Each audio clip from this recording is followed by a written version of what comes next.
So we're carrying on with our theme, which we're just sort of embarking on, really, which is to do with the 5 prajnas, or the 5 female reflexes, as we perhaps prefer to call them, than consorts of the better known Buddhas of the mandala, who are quite well known in Triratna's system of practice. And the prajnas and the Buddhas kind of form a complementary whole. So they have qualities, well, they all have all the qualities, but in a way they symbolically complement each other's qualities. But the prajnas can also be looked at on their own. And I think they really reward a bit of attention. They are kind of a bit neglected. So I decided to do this series because I'd done them at the Buddha Field, not done them. That's a terrible way of saying it. I'd led some reflections and study on them at the Buddha Field North Open Retreat, and that material proved really interesting and fruitful for me, at least. And I talked in my introductory talk about the rational and the supra-rational, which I think I probably made up as a word, but it's that sense in which Buddhism has all of these rational structures and philosophy and ways in which by which we can live our lives. So clear, rational, logical guidelines, as it were. And then there's this whole bigger, more mysterious area of the archetypal figures of the Buddhas and Bodhisattvas themselves.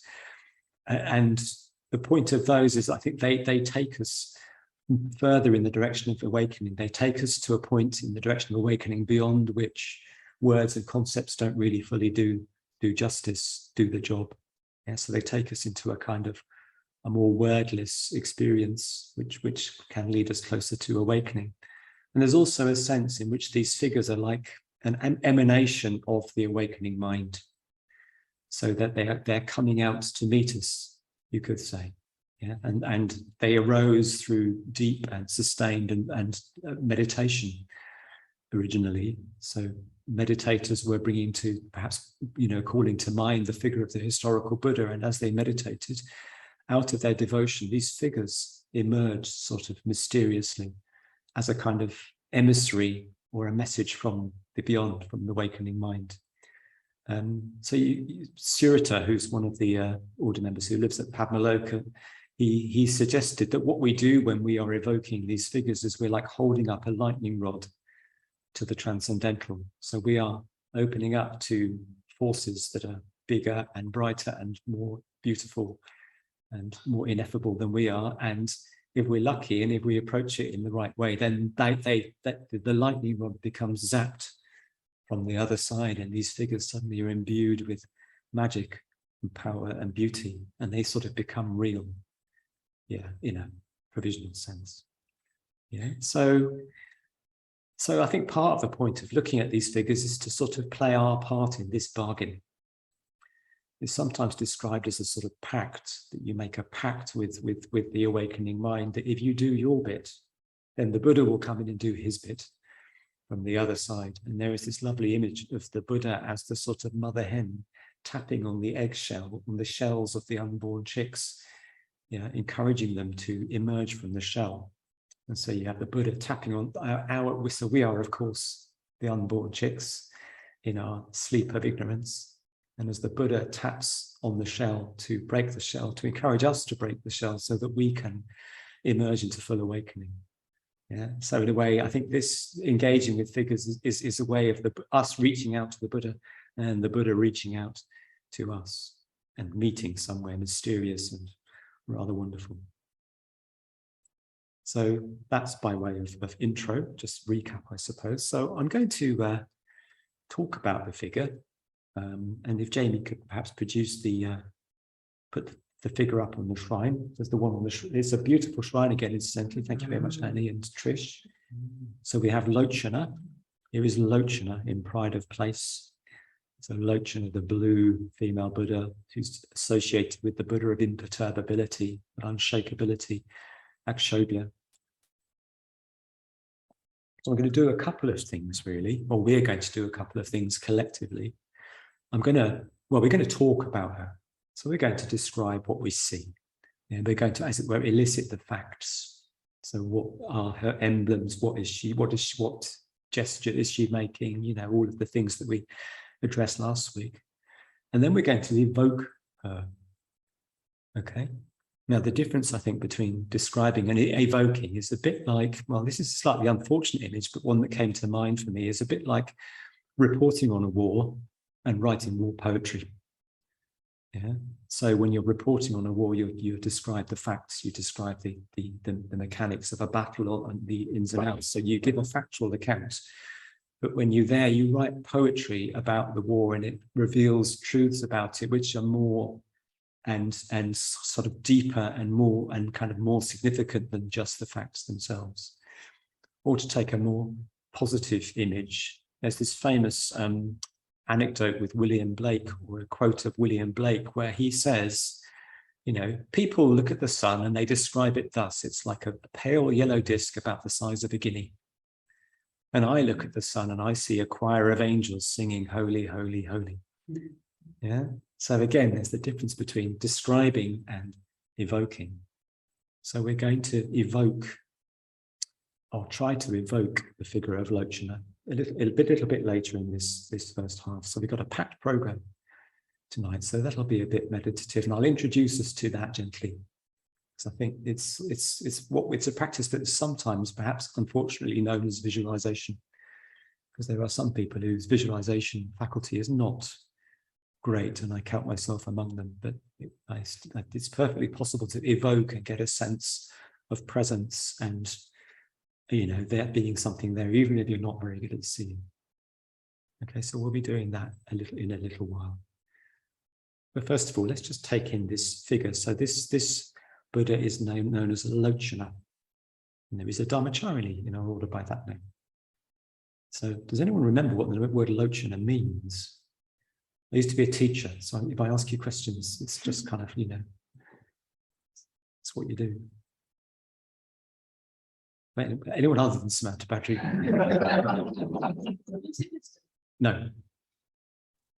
I just threw it out in passing last week. It may have passed you by, possibly. What Lochana? Yes, Samantha Patrick, go on. It means I. E-Y-E. So Lochana is I. So there's that element of seeing. Yeah, so Lochana sees. That's her kind of, as it were, primary sort of quality, if you like. Yeah. So she's the Buddha. She sees. She is an I. So that's significant. We'll come back to that a little bit later. Okay. What else can you tell me about Lochana? She's blue. She's blue. Yes. She has a light background. I'll come back to the blue for a second. So the blue is interesting because she's also associated with that period of just before dawn. There's that sense of the blueness, the blue of the sky just before dawn arises. So there's that association with renewal, with possibility, if you like. And again, that might come up later. So she's blue, and she has a light background. What is the background? The background's actually a two-dimensional representation of something else. You mean the kind of the aura, the big white things? Yeah. Yes.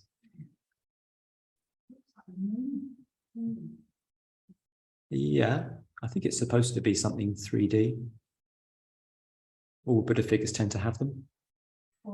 They have auras, don't they? Yes, they are surrounded by auras. And if you remember, there's the story of the Buddha before he becomes enlightened, where Mara's army is attacking him with spears and arrows and scary stuff. And what happens? They turn to flowers. They turn to flowers when they hit the Buddha's aura. So the aura is like a sort of protective force field of purity and skillfulness and wisdom, beyond which nothing malign or unskillful can penetrate. So she has that aura around her body and again around her head. And traditionally, the two auras mean two different things. They relate to two different things. Possibly wisdom and compassion. Possibly wisdom and compassion. Well, I'll take that. Yeah. Okay. Good. Yes. Okay. So she's surrounded by auras of wisdom and compassion, and we will evoke those. Or I will try and evoke them in a way that hopefully you'll be able to get a sense of them in your own minds. Okay. What else? She has a Vajra that's also a bell. Yes. She has a Vajra bell. I'm going to get the Vajra bell. Okay, touch that one. Yes, do.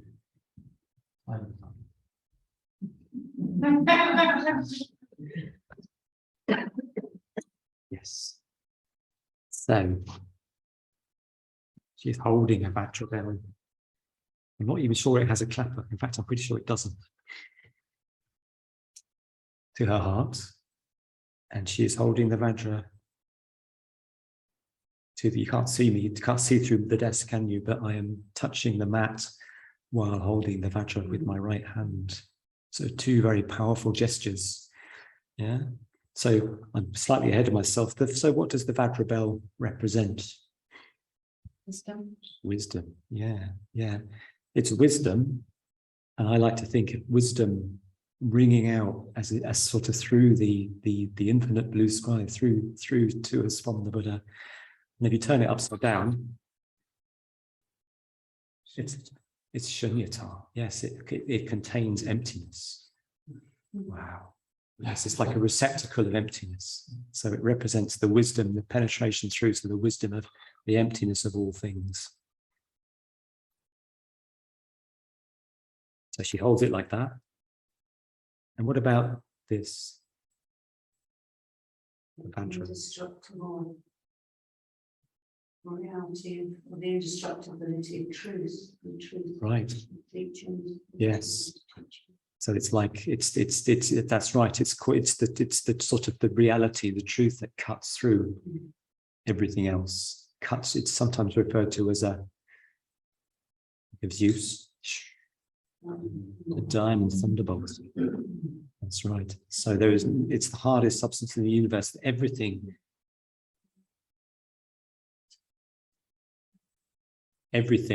gives way. Everything ultimately gives way before the truth. There is nothing that can withstand the Dharma. So that's what the Vajra is about. But it's also a symbol of compassion, in fact. So you have wisdom and compassion. And it's interesting to do these gestures. So these are very rich figures. They have all their colors and they have their emblems, but they also have their gestures. So sometimes it's good sometimes when I meditate on my particular Buddha figure, I will do the gestures and it makes a bit of an impression. Why don't you try that? As I carry on talking, have the bell in your left hand at your heart and the Vajra in your right hand in the earth touching mudra. I'm sorry, you people can't do. I can't give you the Vajra and the bell. Those of you on Zoom, I'm very sorry. Maybe you have an equivalent. Maybe you can just do the mudra, do the gesture, and imagine them.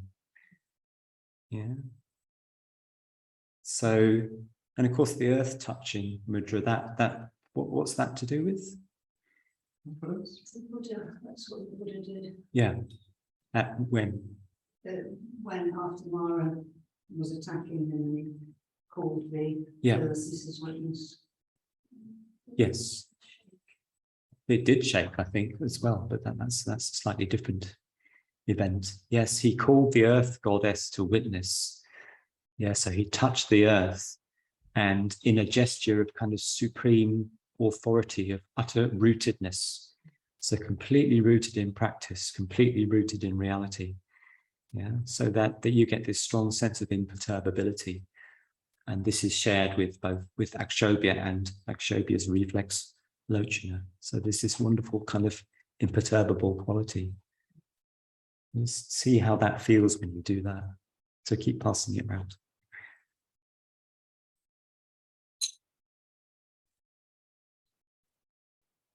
And what else do we notice about the figure? Something on her head. Yes, she has something on her head. It might be true. Can't see from here. Yes, it's not very visible from here, but she has the sort of the crown. The Buddhas, the archetypal Buddha and Bodhisattva figures are usually depicted with crowns because they are, they're super royal in a way, aren't they? They are the kind of ultimate beings in the universe. So they are like royalty, so to speak. And they're just decorated with incredible richness and finery. But she also, you're right, she also has in front of the top knot in her hair, there's a very tiny little Akshobhya. So the reflex is there too.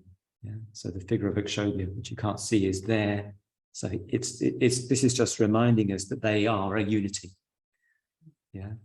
We might tend to look at that and think, oh, she can't get away without a bloke supervising her, you know. Which is, you hear that last week. But, you know, that's fair enough, actually. It looked at in a certain way, you could think that, but actually the presence of Akshobhya is just to remind us that these two figures, they are indivisible. They kind of transcend this duality between male and female. Yeah, they are a kind of one sort of yin yang combination, if you like. Yeah. There's probably one thing that we've forgotten. Lotus. The lotus. So what's the significance of the lotus? Purity. Purity. Could you there was a line that you quoted last week, Jaya. Yes. From Puja. Lotus petals of purity. Yes. May the lotus petals of purity open. Yeah. From the dedication ceremony, I believe. Yes. Apologies. Yes. So you have this association with the lotus of purity. Yeah. So again, it's just another sort of lovely image, and the Buddha is completely, as it were, insulated from anything malign, anything tainted, anything unskillful by the lotus on which she sits and the auras. Yeah. And the lotus, of course, features in another story of the Buddha's awakening. Anyone else who hasn't ventured, including anyone on Zoom, if you want to pipe up, feel free to unmute yourselves. Where do lotuses feature in the Buddha's awakening story? Who was it that encouraged him to teach? Did he have a vision of many different colours of lotuses? Right. Who was it that encouraged him to teach? Anyone? Brahma Sahampati, who's like the king of the gods. Yes. And there was something trying to remember about something about they're all rising out of the mud, so some may be just a little way out of the mud, some may be a bit further up, and when they're fully flowering, when the lotus is fully flowered, that's the symbol of enlightenment, isn't it? That's right. So it's like the awakening is a kind of unfolding, isn't it? So you get this, we are like, well, but probably most of us are more like buds. We've got this potential, but we're kind of, we're folded in on ourselves. We're closed. We're like closed to the light, as it were. But you get this wonderful idea in this of the unfolding, the unfurling, the opening up to reality, the sort of implicit in the image of the lotus. And so the Buddha sees all beings as being lotuses in different stages of development. And I think he really sees that. I don't think he's not sort of looking for a metaphor. So what are people like? Oh, they're like lotuses. But, it's like with his purified vision, he sees that. So what he sees when he sees living beings is their potential for awakening in the form of the lotus. Yeah. And that when the lotus is fully opening, that potential is fully realized. And when it's fully open, and when it's above the water, so to speak. So all these Buddha figures tend to sit on lotuses as just symbols of both purity and full and complete awakening. Yeah. And they are always, traditionally depicted as being 16 years of age, because maybe in Indian culture and thought at the time, that was the age of, as it were, peak beauty. Before the aging process starts to kind of creep in. It could be, we don't have to follow that model. Personally, I always think that's a bit young myself. But that's the tradition. Jamie. Someone mentioned that her eyes are open, and typically a lot of the Buddhas are depicted with eyes closed. Yeah, that's true. Well, in a way, that's sort of appropriate, isn't it? Because she's seeing. She's seeing. Yeah. I think her eyes are closed. Depictions. It's probably varies. I think in this one they are open. Yeah. Okay, so that's the description. And now I think we're actually going to have a go at evoking that. And I'll lead you through that. But I think we may need a little bit of a run-up to that for those of you who aren't used to this kind of thing, to sort of, as it were, visualizing.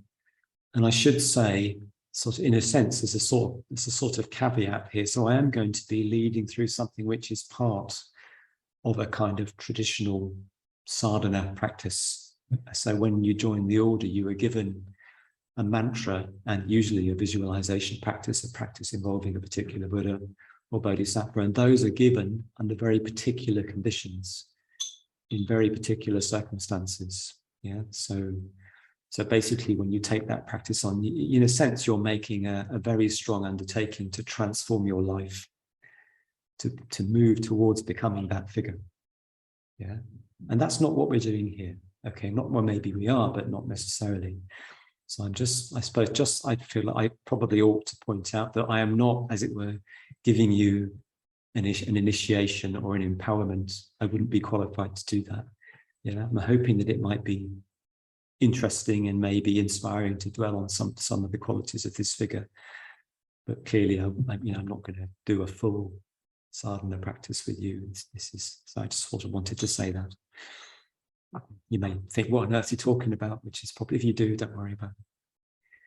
Just like we all have to be a little careful, I think, with these practices and the way that we go about with them. Yeah. So we are going to sort of do a little bit of visualizing, in our mind's eye, so to speak. Now, some people can just paint a picture on the inside of their eyelids and can just see things really, really easily in their mind's eye. Some people can't. I'm one of the latter, really. So in a way, don't worry about it. Yeah. If you what matters, rather than sort of having this glorious Technicolor picture in front of you, is getting some sort of sense of presence. Yeah, some sort of sense of quality. And it might just be a little bits of it come to your attention, little bits of the image rather than the whole thing, or just a general impression of blueness or a general impression of something. So really it's don't worry about seeing particularly. But before we do that, I think I'd just like to sort of experiment with something to sort of set the scene. Yeah, so what I'm going to ask you to do is just close your eyes.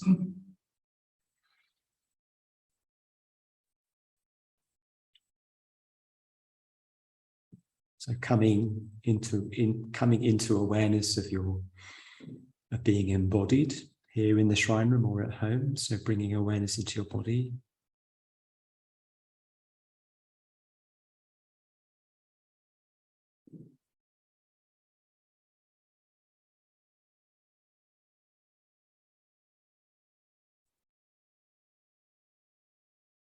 So feeling the contact with the earth beneath. It's a sort of anchor point.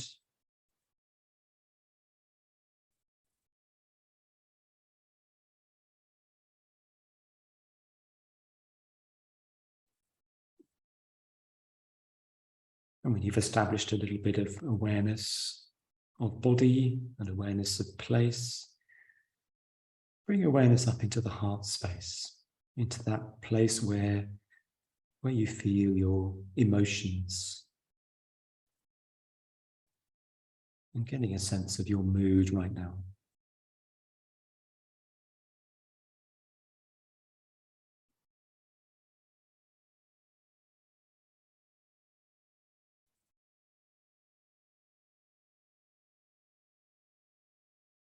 Whatever your mood is, just moving towards it with interest, with kindness,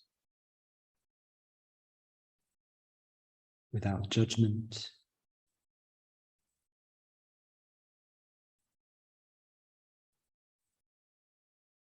Just resting in awareness of your emotional state, your emotional landscape.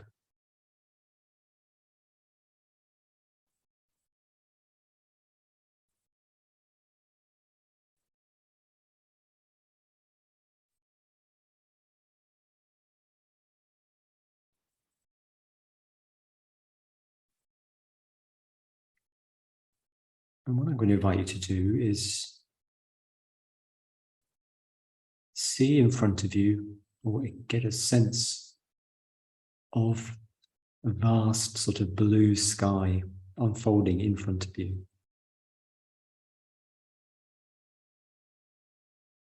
So beyond the walls of this shrine room.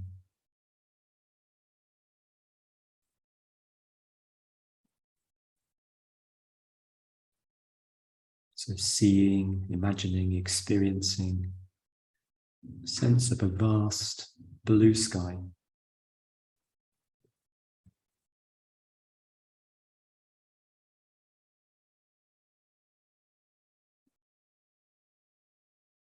You can have a wheelie bin in it.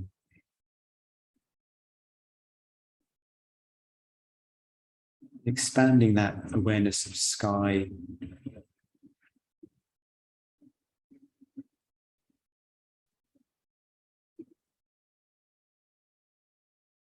to both sides of you, so to the left and to the right.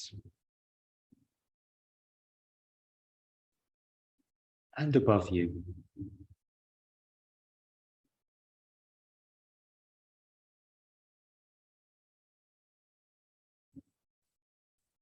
So imagining yourself sitting in the midst of this vast expanse of blueness.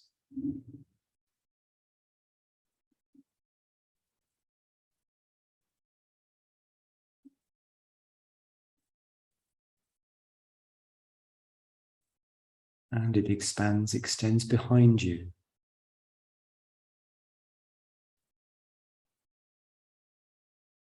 And underneath, so vast, open expanse of sky in all directions.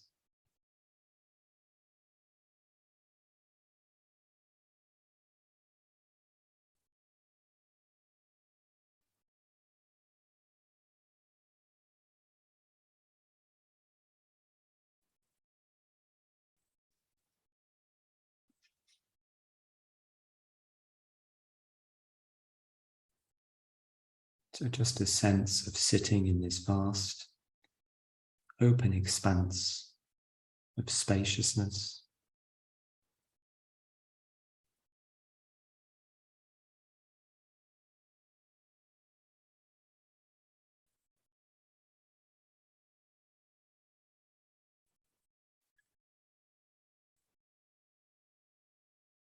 You might see space, see sky, or just have a sense of expansiveness, of the open dimension.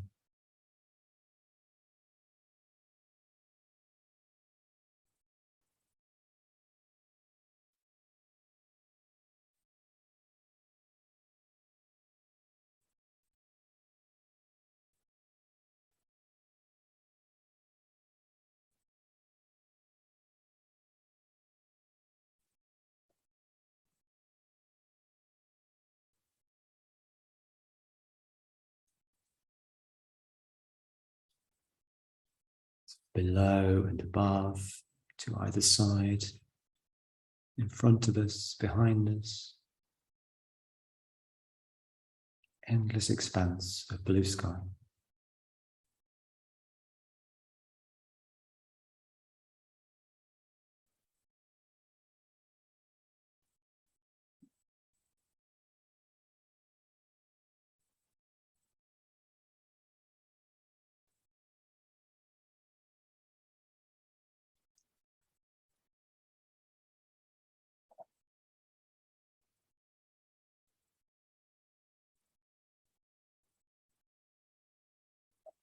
And allowing that to fade slowly, returning to the familiar space of the shrine room.